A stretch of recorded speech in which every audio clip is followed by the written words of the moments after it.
Selamat petang, salam sejahtera.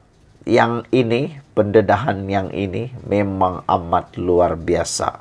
Saya pikir pendedahan ini, kupasan ini mungkin akan membuatkan Mahathir Muhyiddin mungkin boleh jadi jatuh pengsan.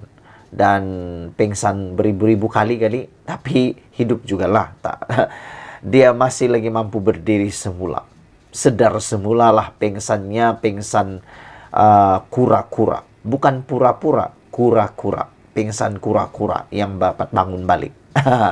Manakan tidak, ini kali pertama Perdana Menteri kita, yaitu yang amat berhormat Datuk Seri Anwar Ibrahim, yang selepas dipecat oleh Mahathir Mohamad daripada UMNO dan dimasukkan pula penjara, sekarang ini membuat rekod baru, cipta rekod baru apabila bakal sah menjadi tetamu kehormat pada Perhimpunan Agung UMNO. Wow, ini memang luar biasa.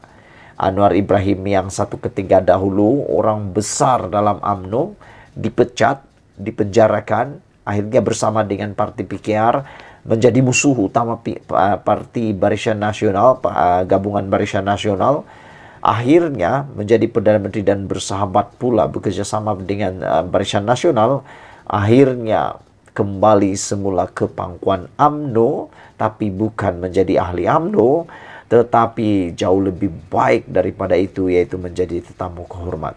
Saya pikir kalau ini Mahathir tahu, pasti dia akan pingsan dan sedar balik. Selepas disingkirkan daripada UMNO sejak lebih 2 dekad lalu, Perdana Menteri Anwar Ibrahim sekali lagi akan menghadiri Perhimpunan Agung UMNO PAU, tetapi kali ini sebagai tetamu kehormat. Setiausaha Agung UMNO Ashraf Wajdi Dusuki berkata, Anwar akan hadir pada sesi perasmian pada 9 Jun ini bersama-sama pemimpin daripada semua 19 parti komponen dalam 4 gabungan dalam kerajaan. Ini akan menjadi detik bersejarah. Perhimpunan Agung UMNO akan dihadiri oleh semua parti yang membentuk kerajaan perpaduan, kata Ashraf semasa sidang media di Ibu Pejabat UMNO di Kuala Lumpur hari ini. Ashraf juga menafikan laporan bahawa pemuda UMNO tidak menjemput sayap parti lain dalam kerajaan perpaduan. Biasanya sayap masing-masing akan ikut cabang utama. Jika UMNO sendiri yang menjemput parti-parti kerajaan perpaduan, mereka akan ikut, katanya. Terdahulu, Harian Metro melaporkan Ketua Pemuda UMNO Dr. Muhammad Akmal Saleh sebagai berkata pihaknya tidak akan menjemput parti lain ke Perhimpunan Agung UMNO bagi sayap pemuda. Muhammad Akmal secara tersirat berkata pihaknya mahu memperbetulkan dahulu apa yang berlaku di rumah sebelum menjemput mana-mana parti. Ditanya sama ada UMNO akan menjemput bekas pemimpinnya yang telah dipecat, Ashraf berkata hanya perwakilan dibenarkan mengambil bahagian. Tetapi mereka yang merindui parti itu masih dialu-alukan untuk berada di pusat dagangan dunia WTC dan membeli belah di gerai jualan yang disediakan. Malah mereka boleh memperbarui sampin UMNO mereka, sindirnya. Ashraf berkata jumlah perwakilan yang akan hadir pada perhimpunan kali ini meningkat kepada 6,341 orang, yaitu seramai 1,134 putri UMNO, 1,160 pemuda UMNO, 1,159 wanita, dan 2,808 daripada badan pusat.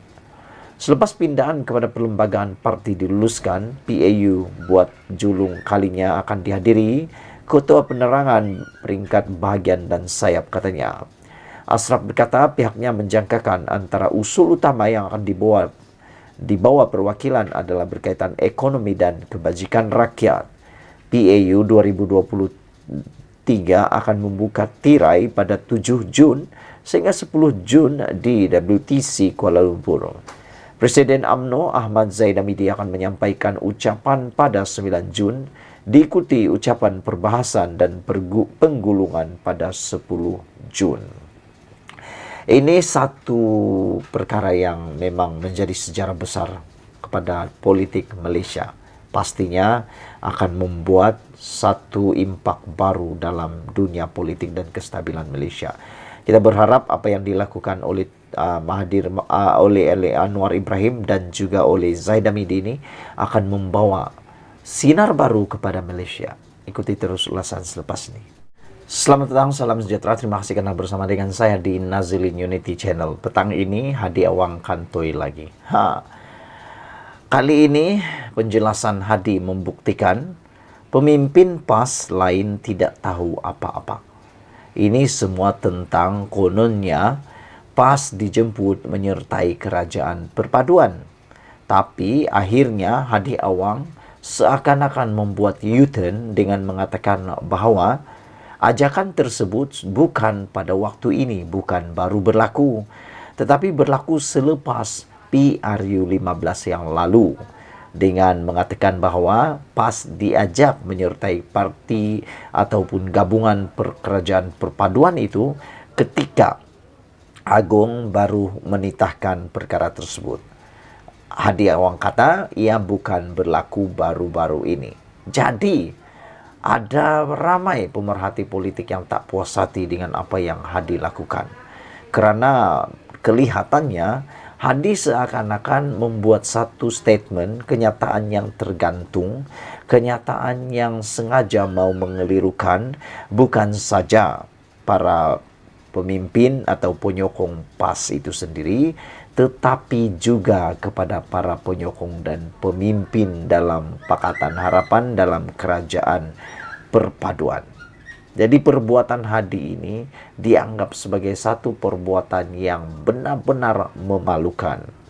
Namun demikian, yang lebih memalukan ialah apabila penjelasan Hadi kemarin membuktikan bahwa pimpinan PAS lain tak tahu apa-apa.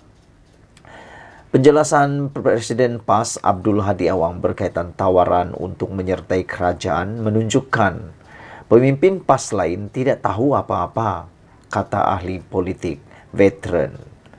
Saya mengucapkan tahniah kepada Presiden PAS Hadi Awang kerana tidak mengalami kekurangan intelektual dengan salah menganggap cadangan pribadi saya bahawa PAS patut bergabung dengan kerajaan perpaduan Anwar Ibrahim sebagai jemputan rasmi DAP atau kerajaan.